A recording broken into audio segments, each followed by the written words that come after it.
Meena Kaushik life style में आज के चर्चा का विषय है मेहंदी रचे हाथों को आखिर क्यों भा गया जटाधारी जीवन, साध्वी या हर्षा। महाकुंभ में साध्वी जो चर्चा का विषय बनी, क्या वो अपने आप को हर्षा कहलाना पसंद करती है या साध्वी? और हर्षा के बातों में कितना सच और कितना विरोधाभास है, आज हमने इस पोस्ट में यही आपके सामने उन्हीं के हर्षा के ही शब्दों में अब उनके विचार रखे हैं कि हर्षा को जटाधारी लोग ने फैसिनेट किया। वह स्वयं कहती हैं कि मुझे यह लुक अच्छा लगता था, लेकिन बालों के स्टाइल के लिए तब नहीं चुना था। और एक तरफ वो यह भी कहती हैं कि सुकून के लिए चुना मैंने संन्यास का रास्ता। दूसरी तरफ उन्हें साध्वी कहलाना पसंद नहीं। वो कहती हैं मैं साध्वी नहीं हूँ, मुझे हर्षा कहकर संबोधित करिए। और फिर हाँ, पहचान बनाने की ललक तो नहीं। महत्वाकांक्षाएं जब बढ़ जाती हैं तो आदमी दिग्भ्रमित हो जाता है। वो जो भी चारों तरफ देखता है उसे लगता है कि मुझे आगे ही जाना है। महत्वाकांक्षा ने जटाधारी रूप ले लिया, लेकिन ग्रस्त जीवन में हम कुछ भी निर्णय बार बार बदल सकते हैं। कभी एंकर और कभी ग्लैमरस जीवन, कभी मेकअप आर्टिस्ट, लेकिन संन्यास में आने के बाद कोई वापसी नहीं होती। यह हर जगह मर्यादा है। ग्रस्त जीवन में आप मर्यादा तोड़ देते हैं तो वहाँ वापसी आपकी हो जाती है, लेकिन संन्यास जीवन में एक बार आपने कदम रख लिया तो फिर आप नहीं जा पाएंगे। संन्यास के बहुत कड़े नियम हैं। 4 आश्रमों में से आपने सीधे जंप संन्यास पर लगाने की क्यों सोची? क्या कोई ऐसी पीड़ा थी? जानिए सब कुछ आज की पोस्ट में। नमस्कार, मीना कौशिक लाइफ स्टाइल में आपका स्वागत है। आज का विषय महाकुंभ में चर्चा बनी साध्वी यानी हर्षा रिछारिया। तो विषय यह नहीं है कि वह चर्चा का विषय बनी, बल्कि चर्चा का विषय यह है हर्षा साध्वी या सिर्फ हर्षा। अगर हम इस पर विश्लेषण करें तो स्वयं हर्षा का क्या कहना है, हम एक इंटरव्यू जो उन्होंने एनडीटीवी को दिया उसके हवाले से आज बात करते हैं। सभी की यह कौतूहल होता है कि उसने मात्र 31 वर्ष की आयु में यह जटाधारी जीवन अपना क्यों चुना। वह ग्लैमर कन्या थी, एंकर, मेकअप आर्टिस्ट, यहाँ तक कि विदेशों में डेस्टिनेशन होस्ट भी रह चुकी। ऐसी ग्लैमर में रह पैसा कमाया, धन कमाया, नाम भी कमाया, लेकिन फिर उसने जटाधारी जीवन क्यों चुना? हालांकि जटाधारी जीवन आप समझते हैं इतना आसान नहीं होता। एक हमारे सामने जीवन में तमाम पक्ष होते हैं। जब हम घर में जन्म लेते हैं, बच्चा जन्म लेता है तो उसे सिर्फ माँ या पिता ही दिखाई देते हैं, क्योंकि वो उसका जन्मदाता है और वो उसको सही मार्ग पर ले जाने की पूरी अपना भरसक प्रयास करता है। 31 सालों तक जिस माँ बाप के संरक्षण में हर्षा रिछारिया पली और अपने करियर के जो भी वो कर सकती थी किया, ऐसे में वह अपने माँ बाप से प्रभावित क्यों नहीं हुई? उस समाज से प्रभावित क्यों नहीं हुई? क्या उसकी महत्वाकांक्षाएं कहीं बहुत ज़्यादा थी? आज इस पर हम चर्चा कर रहे हैं। महत्वाकांक्षा, भक्ति, ग्लैमर या नाम पाने की तमन्ना, ऐसे तमाम प्रश्न किए जा सकते हैं, लेकिन पहला प्रश्न यहीं से शुरू होता है कि हर्षा ने जटाधारी जीवन क्यों चुना। अगर हम हर्षा के शब्दों से ही शुरुआत करें तो एनडीटीवी पर हर्षा ने साफ साफ कहा है, जब उनसे प्रश्न किया जाता है ग्लैमर से आध्यात्म की तरफ वह क्यों उनका रुझान हुआ, तो वो है उन्हीं के शब्दों में अगर हम दोहराएं हर्षा के, मैंने सुकून की तलाश में यह जीवन चुना। मैंने वह सब कुछ छोड़ दिया जो कभी मुझे बहुत आकर्षित करता था। मैं सब कुछ छोड़कर ही संन्यास की राह पर आई हूँ। मैंने आंतरिक शांति के लिए साध्वी जीवन चुना। यह हर्षा का अपना फैसला है जो उसने स्वयं चुना। लेकिन हर्षा के जो इंटरव्यू है, साक्षात्कार है, उसमें उनके खुद के बयानों में काफ़ी विरोधाभास है। कभी वह कहती हैं ये मेरा खुद का फैसला है, कभी वह कहती हैं कि वह शिष्या बनने के बाद उन्होंने यह जीवन चुना।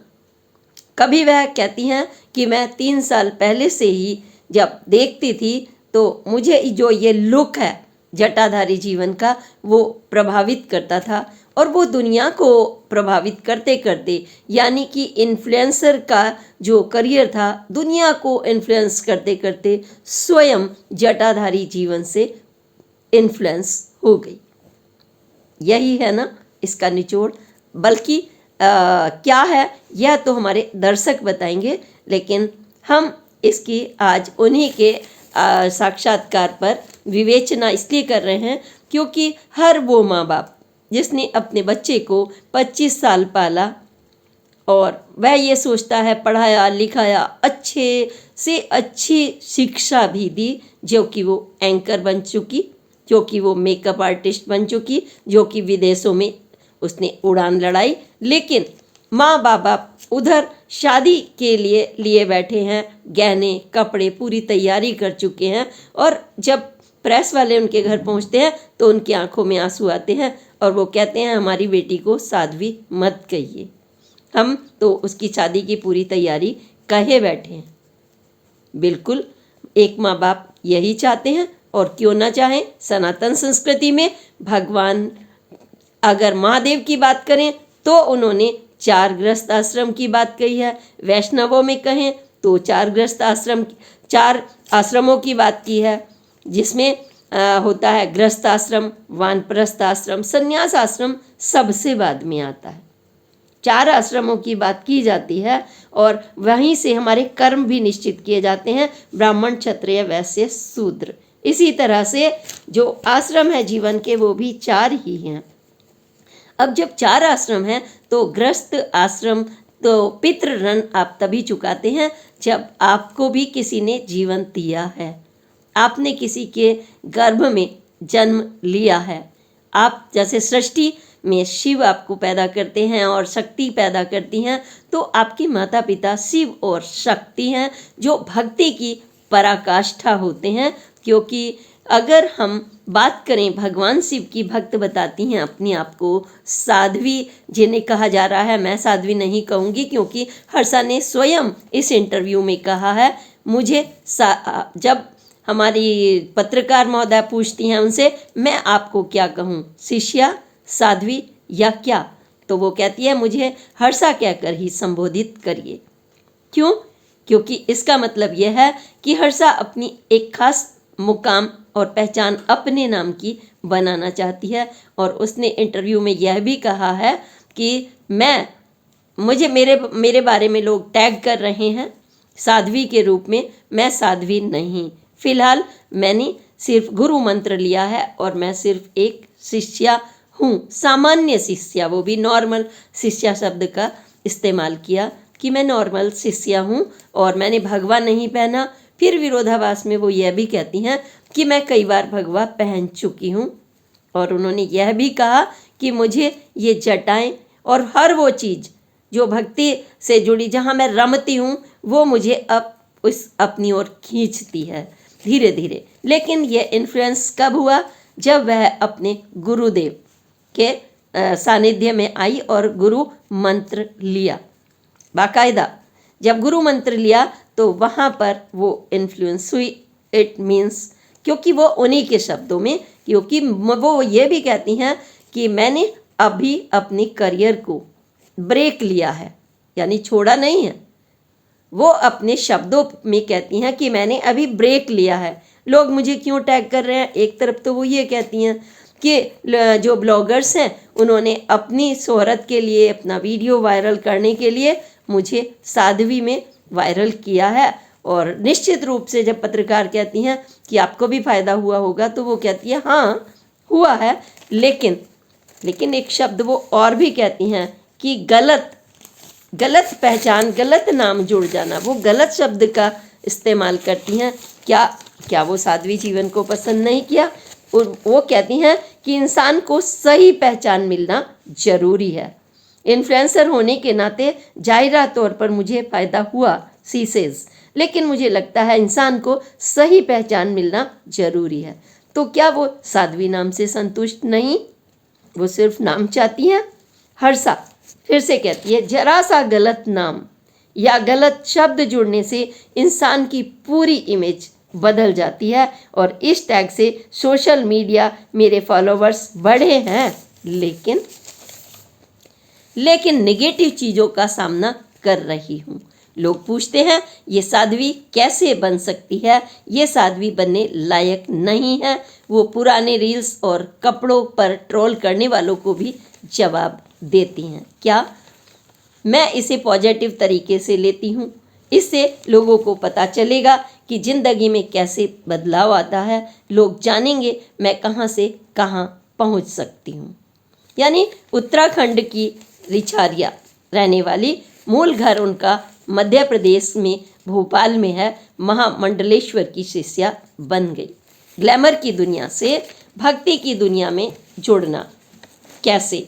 तो वो कहती है कि इसमें कोई विरोधाभास नहीं है। ग्लैमर छोड़कर आध्यात्म का रास्ता जो चुना, जो तस्वीरों के बारे में वो जवाब देती है, अगर मैं चाहती तो वो तस्वीरें डिलीट कर सकती थी। वो मेरा जो प्रोफेशनल लाइफ बताती हैं उसको, लेकिन उन्होंने उसको डिलीट नहीं किया। और वो कहती है ये मेरी दूसरी जर्नी है आध्यात्म की, और उनकी यह उनकी लाइफ थी, यानी हर्षा की। आज वह इस लाइफ की दूसरी जर्नी पर है। ठीक है, आदमी की कई समय समय के साथ बदलाव होता है और लंबी जिंदगी होती है, उसके अनुभव, पानी जहाँ बहता है आदमी कई बार उस दिशा में बह जाया करता है।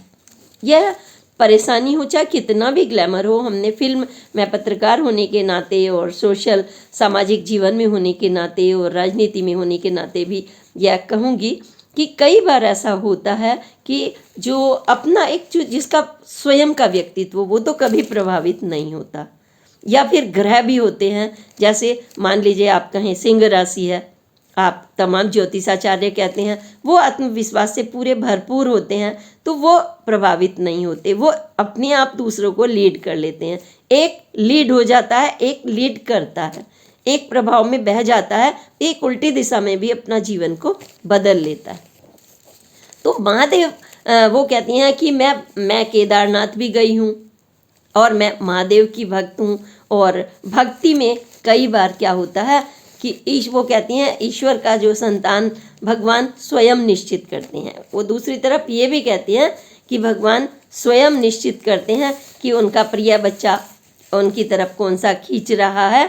और यह मेरी यात्रा है, मैं युवाओं को बताना चाहती हूँ कि उन्होंने यह भी कहा, लेकिन मैं उनकी प्रिय बच्चा हूँ और भगवान की तरफ खींच रही हूँ, मैं भक्ति के मार्ग पर हूँ। लेकिन अगर हम बात करें भक्ति के मार्ग पर, तो भक्ति के मार्ग पर क्या जटाधारी होना आवश्यक है? 31 ईयर्स में या 20, क्योंकि वो कहती हैं मैं 1.5 वर्ष से हूँ या 3 वर्ष से हूँ या 2 वर्ष से हूँ। कुछ लोगों को उन्होंने 2 वर्ष कहा। 1.5 वर्ष पहले वो अपने गुरुदेव से मिली और उन्होंने गुरु मंत्र लिया। तो क्या जटाधारी जीवन से ही भक्ति होती है? क्या शिव ने ऐसा महादेव ने कहा है? तो महादेव ने अपना जो जीवन जिया है, जीने का उनका तरीका, अगर आप सचमुच ये सोचते हैं कि हम बिल्कुल उनके जैसा रूप बना लें, तो उनके तो इतने रूप हैं, सृष्टि के रचयिता हैं, एक रूप तो है नहीं उनके। तो हाथ भी देख लीजिए उनको कितने मिलेंगे, कभी वो किसी रूप में मिलेंगे, कभी वो किसी रूप में मिलेंगे, कभी वो अर्धनारीश्वर के रूप में, है ना, शिव शक्ति के। उन्होंने अपनी पत्नी का साथ नहीं छोड़ा, वह अपनी शक्ति के बिना अधूरे हैं। उन्होंने बार बार ये मैसेज दिया है। और उनके बेटे जो हैं उन्होंने भी यह मैसेज दिया है, जो गणेश जी हैं, जो सर्वप्रथम हम पूछते हैं कि माता और पिता के इर्द गिर्द ही जो परिक्रमा करा ले वही सर्वश्रेष्ठ है। और वो गणेश जी आज इसीलिए पूजे भी जाते हैं। तो जब वो युवाओं को सनातन संस्कृति की तरफ खींचने की बात कर रही हैं कि वो सनातन संस्कृति को जाने, मैं ये बताना चाहती हूँ किसी भी मार्ग से भगवान की ओर बढ़ सकते हैं। यह इससे कोई भी सहमति जताएगा, मैं भी जताऊंगी कि यस, आप किसी से भी बढ़ सकते हैं। स्वयं उनके गुरु ने भी यह कहा है कि वो अपने कार्य को संभालते हुए भी भक्ति के मार्ग पर चल सकती हैं। लेकिन उन्होंने शिष्य गुरुजी से मिलने के बाद, दीक्षा लेने के बाद कहा कि मैंने ये फैसला लिया कि मैं अब पूरी तरह से क्विट करके प्रोफेशनल लाइफ को और अपने भक्ति में ही लीन हो जाऊंगी। यानी हर्षा इन्फ्लुएंस हुई कहीं ना कहीं, चाहे वो लुक से, चाहे वो बातों से, चाहे वो जटाधारी की लुक से, या उनके मिलने के बाद खास तौर से वो प्रभावित हुई। हालांकि वो कहती है मुझे मत कहिए साध्वी नहीं हूँ मैं, मेरा कोई संस्कार नहीं हुआ है, मैं साधारण शिष्या हूँ, मैंने बस गुरु मंत्र लिया है जिसके साथ मैं साधना करती हूँ, आप मुझे हर्षा ही कहिए। लेकिन महत्वाकांक्षा है कहीं ना कहीं, क्योंकि वो she is not satisfied. Anchoring की, मेकअप आर्टिस्ट बनी, विदेशों में गई, लेकिन लगा कहीं मन के कोने में कुछ खाली है, या फिर परिस्थितियां होती हैं जो आदमी सार्वजनिक कई बार नहीं करता। हर आदमी के अंदर एक अलग नेचर होती है। एक आदमी खोल देना चाहता है अपनी ज़िंदगी को, जैसे कंगना रनौत। एक आदमी खोल देना चाहता है फिल्मी वर्ल्ड के जरिए। एक कवि होता है वो लिख करके अपनी काव्यों के जरिए। एक पत्रकार होता है वो विश्लेषण करता है। हर आदमी का अपना अपना तरीका होता है। लेकिन जो साध्वी है अभी निश्चित नहीं कर पा रही कि मैं छोड़ूं या नहीं छोड़ूं। वो कहती हैं कि अभी मैंने क्विट नहीं किया है, अभी मुझे साध्वी मत कहिए, मैं नॉर्मल शिष्या हूँ। लेकिन वो दूसरी तरफ ये भी कह रही हैं कि जो गुरु जी कहेंगे, गुरुदेव, मैं वो करूँगी। उन्होंने इंटरव्यू में यह भी कहा है। यानी कि एक तरफ वो कह रही हैं मेरा फैसला है, मैंने भक्ति की ओर जाने का निर्णय लिया, और एक तरफ वो कहती हैं कि जो गुरुदेव कहेंगे। तो भक्ति के लिए मुझे लगता है कोई भी यह नहीं कहता कि आप अपने दायित्वों को छोड़ दें, जो सामाजिक हों, माता पिता के हों, भाई बहन के हो, यहाँ तक कि महादेव तक ने या सनातन संस्कृति में भी ऐसा नहीं लिखा कि वो अपने 4 जो जीवन होते हैं कैटेगराइज्ड, जो गृहस्थ जीवन से शुरू होता है, तो आप उनको छोड़ करके सीधे जंप लगा लें संन्यास में। क्योंकि संन्यास के तक पहुंचने के लिए आदमी को बहुत कुछ कठोर जो है आध्यात्म के ब्रह्मलोक के और तरफ जाने के लिए काफ़ी कुछ चिंतन और मनन करना पड़ता है। और जब हम मार्गदर्शन करते हैं उस स्थिति में आ जाते हैं संन्यास वाली सब कुछ करके, तब हम दूसरों को मार्गदर्शन देने के काबिल एक सन्यासी जीवन बनते हैं। फिर वो लोग कहते हैं कि इसकी कोई जीवन की उम्र नहीं है। साध्वी सेज, जिसको हम साध्वी कह रहे हैं, यानी हर्षा सेज कि ना 9 वर्ष से ऊपर ना 80 तक। और ये बात ठीक है कि आप किसी भी उम्र में संन्यास ले सकते हैं, कभी भी आपका मन ऊब सकता है किसी भी जीवन से, यह तो है। लेकिन उनकी परिस्थितियां तो अवश्य होती हैं। इसीलिए जो माँ बाप होते हैं, अभिभावक होते हैं, अपने बच्चों को ये बार बार जताते हैं कि उनको कहाँ उठना चाहिए, कहाँ बैठना चाहिए, ताकि वह अपने सारे दायित्व समय पर निभाएं। सूर्य समय पर निकलता है, चंद्रमा समय पर निकलता है, नदियाँ अपने समय पर बहती हैं, अंधेरा जब होता है, रात्रि तो अपने विश्राम के लिए समय पर होती है, सुबह, दोपहर, शाम और रात्रि ठीक इसी तरह से हैं जैसे हमारा गृहस्थ जीवन से संन्यास जीवन की तरफ चक्र। तो अगर हम एकदम जंप लगाते हैं तो हाहाकार मचता है, चर्चा भी होती है, तांडव भी होता है, अंधेरे के कारण कष्ट भी बहुत होते हैं।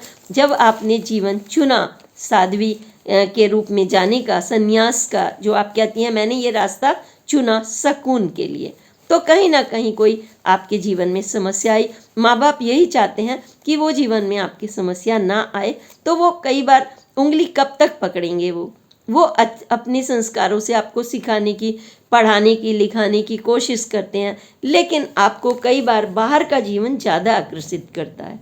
अक्सर आपने देखा होगा कि बच्चे को आप कितना भी बढ़िया से बढ़िया घर में खाना मिल जाए, पीना मिल जाए, लेकिन वो बाहर के खाने से प्रभावित होता है।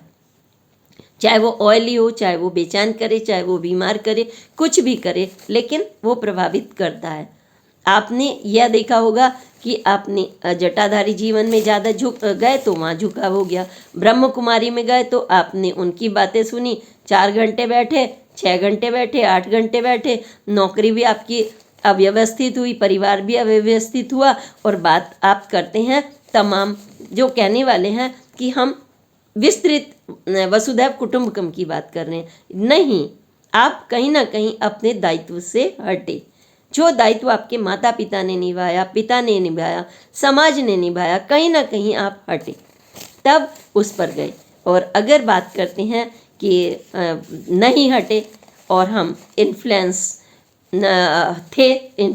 और हम इन्फ्लुएंस हो गए, तो वो खुद ही स्वीकार करती हैं कि जरा सा भी गलत नाम, अगर वो गलत नहीं कहती, अगर साध्वी कहा है तो उसे मान लेना चाहिए। अगर आप इस चरम सीमा पर पहुंच गई हैं साध्वी बनने के, तो कोई बात नहीं, वो स्वागत योग्य है, लेकिन confusion should not be there. क्योंकि जब जब हम कंफ्यूज होते हैं तो हमें कोई भी धारा बहा कर ले जा सकती है। हम गुरु का सम्मान करते हैं, यस, उन्होंने कुछ किया है तभी इतने लोग पूछते हैं, लेकिन वो अपने सामाजिक जीवन में मार्गदर्शन कर रहे हैं। उन्होंने ये नहीं कहा कि आप घर को छोड़ दीजिए, उन्होंने ये नहीं कहा आप अपने करियर को छोड़ दीजिए। उन्होंने क्या कहा, उन्होंने जो कहा हम उसको भी बता। अगर स्वयं हर्षा ने कहा है, मैं परम पूज्य गुरुदेव से 1.5 साल पहले मिली थी, एनडीटीवी के साक्षात्कार में कहा है। और यह भी कहा कि उन्होंने यानी गुरुजी ने, उनके गुरुदेव ने, वो कैलासानंद गिरी गुरुदेव महामंडलेश्वर की शिष्य हैं, भक्ति के साथ साथ अपने काम को भी संभाला जा सकता है। उन्होंने सही गाइड किया, क्योंकि जब एक मुकाम पर होता है, महामंडलेश्वर बने, तो वो कभी भी यह नहीं कहेंगे कि आप अपने दायित्व को छोड़ दें। उन्होंने बिल्कुल उचित कहा। और फिर वो कहती हैं, शिष्या बनने के बाद मैंने खुद से फैसला लिया कि मैं अपनी प्रोफेशनल लाइफ को छोड़कर पूरी तरह से भक्ति में लीन रहूंगी। वह कहती है, मैं इस फैसले से पूरी तरह खुश हूँ। और हर्षा का यह भी मानना है कि एक्टिंग कर ली, देश विदेश घूम लिया, सब कुछ कर लिया, उसके बाद क्या, पैसा, शोहरत, फिर भी आपको शांति नहीं। जब भक्ति आपको अपनी ओर खींचने लगती है, तब आप लोगों से कटकर भगवान की शरण में आकर रहने लगते हैं। बस यहीं से सुकून मिलने लगता है। क्या ये सच है? मैं अपने तमाम व्यूवर्स से पूछना चाहूँगी कि क्या ये सच है कि जब आप पूरे समाज से कट जाते हैं, घर से, परिवार से, राजनीति से, देश से, विदेश से, क्योंकि फिर तो पूरी तरह से ही कटेंगे ना, क्योंकि आपको सुकून चाहिए, कट जाते हैं तो क्या सुकून मिलता है? दरअसल ये जो ईश्वर ने मस्तिष्क हमारे लिए बनाया है, जो हमें जानवरों से, पशु पक्षियों से अलग बनाता है, विवेकशील बनाता है। और जब ये बनाता है तो चूँकि जैसे देखिए, घोंसला चिड़िया भी बनाती है और घोंसला बनाते हैं जानवर भी अपना एक बाड़ा निश्चित करते हैं कि इतनी किलोमीटर में। शेर भी अपनी परिधि को रखता है कि मुझे इतनी परिधि में रहना है। हर कोई अपनी परिधि रखता है, लेकिन हाँ, जो मस्तिष्क की उड़ान है मनुष्य की, वो बहुत दूर तक जाती है। वो चिंतन से भी जाएगी, दायित्व तक भी जाएगी, वो दूर तक जाएगी। और सुकून मिलता है क्या? भक्ति भाव में आप घर छोड़ दें तब मिल जाता है क्या? हम जटाएं बढ़ा लें तब मिल जाता है क्या? मिल जाता है। सुकून कब मिलता है? सुकून आपके अंदर की चीज़ है। सुकून बाहर भटकने से जहाँ तक लगता है कि नहीं मिल सकता, बाहर घूमने से आपको अनुभव हो सकते हैं, नई नई चीज़ मिल सकती हैं, नदियाँ पहाड़ मिल सकते हैं, कठोर जीवन देखने को मिल सकता है, नागा जीवन मिल सकता है, जहाँ आपके लिए गद्दे नहीं हैं, बिस्तर नहीं है, आपके लिए घर पे ऑर्डर पर सब सामान नहीं है, माँ जैसा प्यार नहीं है, आपके पास कपड़े नहीं हैं, सिले हुए कपड़े नहीं हैं, घर में सारे ऐसो आराम होते हैं, फिर भी हमारी उड़ान भागती रहती है, भागती रहती है। हम एक करियर के बाद दूसरा, दूसरे के बाद तीसरा, चौथा, पांचवा, हमारे पास जितना भी मन करे हम जीवन बदल सकते हैं। लेकिन अगर आप संन्यास जीवन में एक बार चले गए तो आपको पिंडदान करना ही पड़ेगा अपना, फिर आपकी मनमानी नहीं चलेगी। वहाँ भी दायरा है, सोचिए इस बात को। यह नहीं है कि स्वच्छंद जीवन है, दायरा तो आपको बनाना ही होगा, क्योंकि जीवन जीना है तो प्रकृति भी अपना जीवन बनाती है। सूर्य भी अपना दायरा रखता है, चंद्रमा भी अपना दायरा रखता है, समय पर निकलता है, वो अपना दायित्व नहीं छोड़ते। यह युवा पीढ़ी के लिए संदेश देता है कोई भी धर्म और स्वयं सृष्टि के रचयिता। जब जब कोई अहंकार करता है या उससे निगेटिव चलता है, चाहे वो इंद्र का शासन हो, तब उसको अपनी जगह पर वो दिखा देते हैं। तो अब हम बात करें कि एक्टिंग में नहीं मिली और वहाँ कुंभ के मेले में जाकर के हर्षा को एक पहचान के रूप में धड़ाधड़ ब्लॉग्स हुए, सोशल मीडिया पर हुए, जगह जगह वो चर्चा का विषय बनी, क्योंकि डिजिटल वर्ल्ड है। आप कुछ भी करते हैं, आप जब शादी के लिए कोई 10 लाख रुपए बखेर देता है अपने शादी में और वीडियो वायरल कर देता है, तो उसका भी नाम हो जाता है। अपने अपने तरीके, हर आदमी के नाम और शोहरत पाने के। फिर उसमें हर्षा ने कहा है गलत और सही, फिर उसमें गलत और सही क्या, क्योंकि सबका अपना तरीका है। आपका अपना तरीका था, आपने जटाएं, मतलब साधुओं की तो जटाएं स्वयं हो जाती हैं, उनका जीवन इतना वहाँ कंघे नहीं रखे, वहाँ तेल नहीं रखा, वहाँ सब कुछ सुविधाएं नहीं है, तो उनके बाल तो ऐसे हो जाते हैं। लेकिन आपके क्या असली हैं? पत्रकार के होने के नाते ही नहीं, जनता भी जानना चाहती है कि मात्र 1.5 साल में ये लंबी लंबी जटाएं कहाँ से आ गई। ये कि आप मेकअप आर्टिस्ट हो तो जाहिर है आपके पास ये हुनर तो है कि आप प्रभावित करने के लिए कुछ ना कुछ ऐसा करें। तो आपके ये जटाएं ऐसे कैसे हो गई? पत्रकार जटाओं की तरफ देख करके पूछती हैं। ये आपकी वेशभूषा भी चर्चा का विषय बनी हुई है। तो इस बात पर वो कहती है हाँ, ये मुझे प्रभावित करती थी। तो क्या फिर ये असली है या रियल है या फेक? तो वो कहती हैं आधी रियल और आधी फेक। फिर आप सोचिए, इन्हीं बातों से अंदाज लगा सकते हैं आप कि हमें साध्वी जीवन दिखाने के लिए हमें उसका सहारा लेना पड़ा। साधुओं की तरह अपनी जटाएं बढ़ा करके नहीं, बल्कि नकली हमें लगानी पड़ी, कॉस्ट्यूम हमें लगाना पड़ा, क्योंकि डिजिटल वर्ल्ड है। आपको अगर नेम फेम चाहिए तो कुछ करना पड़ेगा। फिर यहाँ पर सुकून और शांति की बात कहाँ? बड़े बड़े महामंडलेश्वर पड़े हुए हैं और इतने साधु भी इतना कठोर जीवन जी रहे हैं, फिर भी उनका नाम नहीं हुआ। इस एक एक पल वो ऐसी समाज के लिए लगे हुए हैं, वहाँ जीवन में रहते हुए भी कर रहे हैं बहुत कुछ, और बिना किए तो नाम अगर लेना चाहते हैं तो फेक आधा जीवन आपको करना पड़ता है। डिजिटल वर्ल्ड में आप जो चाहें वो तरीका चुन सकते हैं। तो वो कहती है मैं सब कुछ छोड़कर, जो जो मुझे आकर्षित करता था मैं वह छोड़कर संन्यास की राह पर आई हूँ। मैंने आंतरिक शांति के लिए साध्वी जीवन चुना, लेकिन आंतरिक शांति नहीं। अगर आप ही के शब्दों को कहें तो आपको जो जो आकर्षित करता था, आपको तो आकर्षित करे, जटाओं ने भी आकर्षित किया, तो आपने छोड़ा तो नहीं, आपने तो पकड़ा है। बस रास्ता बदला है, जर्नी बदली है। जैसे कि आप स्वयं कह रही हैं कि यह मेरी जीवन की दूसरी जर्नी है और ये मेरा खुद का फैसला है।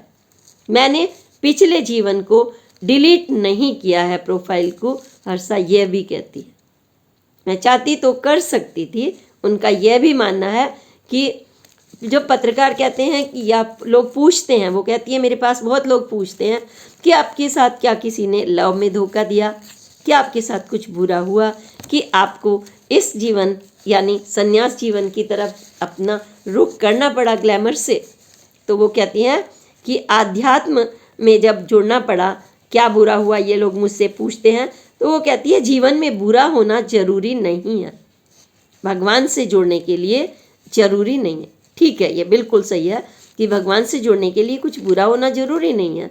आप हर रोज पूजा करते हैं, एक गृहस्थ महिला सुबह ही दिया जलाती है, स्नान करती है, पूरा दायित्व निभाती है और भगवान से पूरी तरह जुड़ती है। वो अपने दायित्व कभी नहीं छोड़ती। एक माँ, जैसा कि हर्षा की माँ और पिता ने अपना दायित्व बिल्कुल नहीं छोड़ा और बच्ची को इतना टैलेंटेड बनाया कि वो अपने डिसीजन ले सकती। उन्होंने अपना दायित्व बिल्कुल नहीं छोड़ा, अपना गृहस्थ आश्रम पूरी तरह से निभाया। और वो कहती, जैसे कहा कि मैं महादेव की भक्त हूँ, तो प्रश्न ये भी हमने बीच में अभी चर्चा की कि महादेव ने कभी यह नहीं कहा कि उन्होंने अपना गृहस्थ जीवन पूरी तरह से निभाया। हर जगह आप जहाँ देखेंगे तो उनके साथ शक्ति देखेंगे और गणेश जी को भी देखेंगे और कार्तिक जी को भी देखेंगे। आप कहती हैं मैंने कभी भगवा नहीं पहना, मुझे शिष्या मत कहिए। फिर वो ये भी कहती है हाँ मैं भगवा पहनती रही हूँ, ये भी है। 1.5 साल पहले मैं पहन रही थी, अभी नहीं पहना। 3 साल जटा रखने की चाह रही थी, अब धोती कुर्ते पर आ गई हूँ। तो लोग जीन्स पहनते हैं, मुझे इसमें कंफर्टेबल लगता है। यह हर्षा के आपके सामने जीवन का पक्ष है जो आप इसमें देख सकते हैं कि एक तरफ वो धर्म भक्ति में रमकर करने के लिए यहाँ पर आई हैं। भक्ति भाव, वो कहती हैं भक्ति भाव जहाँ भी होता है, कद काठी उम्र 9 या 90 कोई मायने नहीं रखती, बल्कि भक्ति की तरफ आपका रुझान हो जाता है। इसमें कोई डाउट नहीं है, भक्ति की तरफ आप जा सकते हैं, लेकिन भक्ति के लिए पलायन करना जरूरी हो, यह कोई भी ना तो शास्त्र कहता है, ना कोई महंत, ना कोई महामंडलेश्वर, ना कोई, क्योंकि वो स्वयं राजनीति तक में भी मार्गदर्शन हमारे ऋषि मुनि करते रहे हैं। आपने देखा होगा वहाँ पर कोई दिखावे के लिए कुछ भी नहीं है, जैसा कि स्वयं कहा। हर्षा ने भी प्रेमानंद जी को कोट किया, उन्होंने कहा कि दिखावे के लिए जुड़ना, कोई काम करना, अगर आपने धर्म के लिए, सनातन के लिए किया, दान किया, अगर किया तो अच्छा ही किया, इंस्पिरेशन दे रहे हैं आप दूसरों के लिए, जुड़िए। वो कहती हैं कि दिखावे के लिए भी अगर आप कर रहे हैं तो अच्छा करिए, ठीक है। डिजिटल ज़माना है, लोग सेल्फी लेते हैं, सब कुछ करते हैं, कुछ अच्छा कर रहे हैं तो इसमें कोई बुराई तो नहीं है। लेकिन वो कहती हैं कि मैं युवाओं से कहूँगी वो आध्यात्म से, धर्म से, संस्कृति से मैं जुड़ी रहूँगी, और युवाओं से भी ये कहूँगी कि सनातन से जुड़ें, धर्म को जानें, संस्कृति को जानें, और युवा लोग ज़्यादा से ज़्यादा इस ओर बढ़ें, आगे बढ़ें। तो युवाओं को जब हम बात कर रहे हैं कि बताना चाहती हूँ कि इस मार्ग से भगवान की ओर बढ़ सकते हैं, तो भगवान की तरफ क्या युवा नहीं है? क्या आप ऐसा सोचते हैं? कौन कह सकता है कि युवा भक्ति की तरफ नहीं है? जब वो कार्य क्षेत्र पर जाते हैं तो वो सबसे पहले अपनी माँ से दही और मिश्री खाकर भारतीय संस्कृति में, तब अपने काम पर, दायित्व पर निकलते हैं, हाथ जोड़कर प्रणाम करके निकलते हैं, पैर छूकर निकलते हैं। कौन कहता है कि युवा भक्ति की तरफ नहीं है? मैं तो नहीं कह सकती, क्योंकि मैंने पत्रकारिता जीवन में बहुत सारे ऐसे बच्चे, युवा और तो और इतनी उम्र के लोग भी देखे हैं जो अपनी माँ के पैर छूते हैं। स्वयं हमारे प्रधानमंत्री जी अपनी माँ के पैर छूकर निकलते, और उन्होंने 1 रुपया उनका सगुन का लिया तो 5,000 भी उनसे सगुन के प्राप्त किए। यानी और भक्ति में वो अव्वल नंबर पर हैं। वो केदारनाथ की गुफाओं में भी और कन्या पूजन में भी, हर जगह आगे बढ़कर, राजनीति में भी, हर जगह, हर आश्रम उन्होंने निभाया, शादी भी की। हर आश्रम को उन्होंने, जैसे इस तरीके से, ठीक है कुछ परिस्थितियां होती हैं, आपका कभी कभी ऐसा होता है कि आपको कुछ दायित्व में आपको थोड़ी चेंजेस करते हैं, लेकिन आपने जब बड़ा छोटा परिवार के साथ ही हमें बड़े कदम रखने पड़ते हैं। एकदम से हम जब जंप लेते हैं तो वो रास्ते में जो कठिनाइयाँ, चुनौतियाँ आते हैं वो पता नहीं चलते। जब हम दूसरे की गाड़ी पर बैठते हैं तो आपको रास्ते कभी याद नहीं होते। जब हम स्वयं गाड़ी चलाते हैं तो हमें पता चलता है ये कनॉट प्लेस है, इधर आराम बाग है, इधर करोल बाग है, इधर उत्तर प्रदेश है, इधर प्रयागराज है, जब खुद आप गाड़ी चलाते हैं। जब दूसरा आदमी गाड़ी चलाता है आपकी, जब आप दूसरे से गाइडेड होते हैं कि हमें गुरुदेव बताएंगे या कोई और बताएगा, तो आप डिसीजन नहीं, बल्कि वो रास्ते ही नहीं समझ पाते जहाँ से आप गुजर पाए, तो पूरा वो ज्ञान नहीं हो पाता जब तक आपने स्वयं ना देखा हो। तो ड्राइवर के भरोसे बैठे रहते हैं हम, और वो कहीं भी उतार दे तो आपको वहीं उतर के फिर अपना सही रास्ता चुनना पड़ेगा। रास्ते के लिए डिसीजन सबका, जिंदगी आपकी अपनी, हर एक की अपनी है, इसमें कोई किसी को गाइड नहीं कर सकता। क्योंकि अगर गुरुजी कह दें कि हाँ भाई आप ले लो चीफ मिनिस्टर से, क्योंकि योगी जी भी ने योगी है, और जाके दूसरे चीफ मिनिस्टर से कह दें आप भी योग का जीवन जी लीजिए, तो नहीं जिएंगे वो। क्योंकि हर एक की अपनी लाइफ होती है, परिस्थितियाँ होती हैं, किस परिस्थितियों से और कहाँ कहाँ आए, तब एक जीवन जो बनता है धीरे धीरे बन के, वो जोरदार बनता है। योगी जी ने जो जीवन जिया, एकदम छलांग तो नहीं लगाई।